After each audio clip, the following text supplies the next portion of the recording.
Year after year in rugged head-to-head competition, the Kubota has fallen short of the Polaris Ranger. For 2009, Ranger has added new dual front A-arms for a smoother ride and 50% easier steering, a tough new front end, and new work-enabling ergonomics. Let's put those new features to the test in the Ranger Rodeo.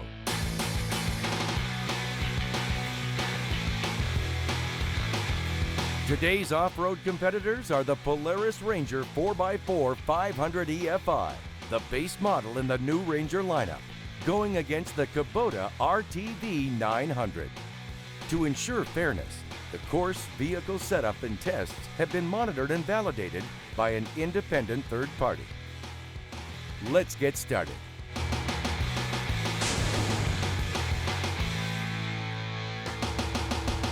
So let's compare cab storage. If you're working or hunting, you always need tons of gear within arm's reach. The Kubota has no in-cab storage. The Ranger's brand new cab design has a big sealed glove box and 4 in-dash storage compartments. Total volume, over 1,700 cubic inches. Plenty of room to keep all your gear handy while working or hunting. Need even more storage?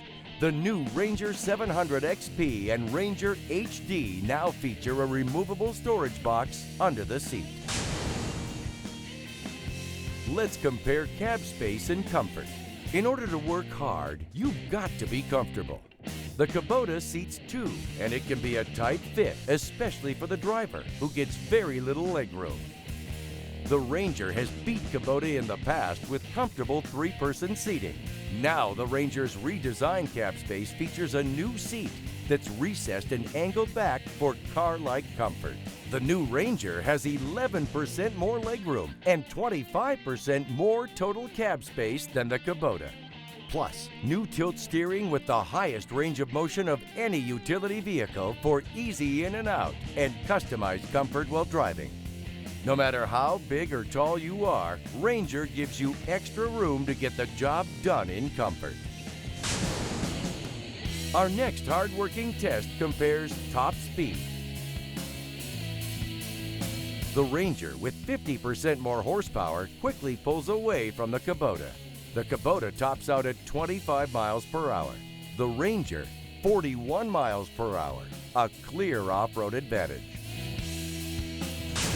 Just as important as go power is stopping power. Let's see which vehicle has the best brakes. Both the Kubota and Ranger have hydraulic disc brakes. We'll run each vehicle at 25 miles per hour, then activate the brakes.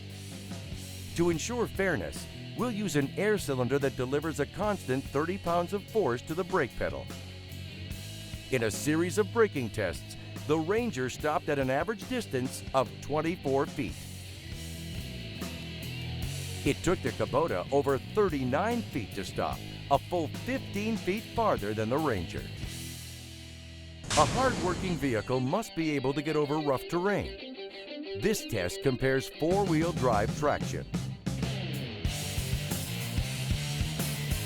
When the Kubota is stopped by a boulder or log, its limited slip front differential sends power to just one wheel. It's going nowhere. That means when you encounter extreme terrain on a Kubota, you could be stopped in your tracks. The Ranger delivers true all-wheel drive, automatically sending power to all 4 wheels when you need it. You get superior traction and plenty of power to pull you up and over rocks, logs, and other obstacles. Here are more hard-working comparisons. The Kubota has a 7.9-gallon fuel tank and uses diesel fuel. The Ranger uses regular gasoline, just like your small engine equipment, and holds 9 gallons, 14% larger. The Ranger has D-rings inside the box and plenty of tie-down points to easily secure and carry cargo. The Kubota does not. The new Ranger is, without a doubt, the hardest working vehicle. Now let's see which one is the smoothest riding. The new Ranger now has dual A-arm front suspension.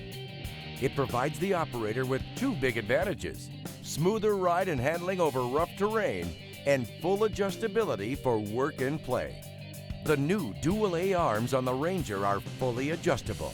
It has spring preload adjustment that lets you dial in the suspension for recreational riding and light-duty work. And when the work gets tough or the terrain gets rough, it has motion ratio adjustment. 2 upper shock mounting points, also on the rear shocks, let you dramatically increase suspension stiffness. The Kubota suspension is not adjustable. With dual A-arms and suspension adjustability, the Ranger will be tough to beat in the smoothest riding tests. Let's see what happens. Smoothing out rough terrain is all about suspension travel. The Kubota has 4.1 inches of front suspension travel and 3.5 inches in the rear, minimal suspension travel, which means maximum trouble over the bumps. The new Ranger leads the industry. It has a full 9.6 inches of travel in the front, more than twice the Kubota. In the rear, it has 9 inches of travel, over 5 inches more than the Kubota. That translates to a smooth ride the Kubota simply cannot match.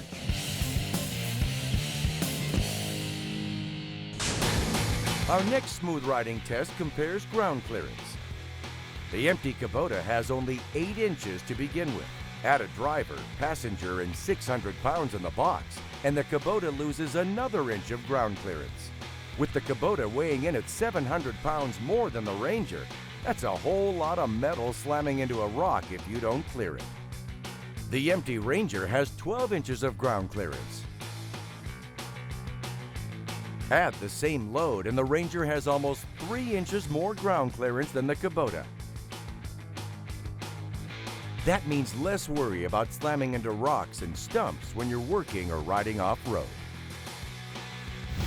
Here's an industry first.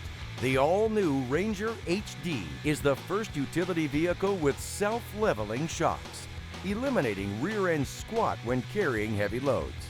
Put up to 1,000 pounds in the box. When the Ranger HD starts moving over rough terrain, the Nivomat shocks start working, lifting the box to near its unloaded height. That maximizes suspension travel and ground clearance, keeping the ride smooth during all kinds of heavy-duty applications. Looks like the new features on the ruggedly re-engineered Ranger make it even harder for Kubota to keep up. In test after test, spec after spec, the Polaris Ranger 500 EFI beats the Kubota RTV900. Year after year, Ranger proves it's the hardest working, smoothest riding utility vehicle you can buy.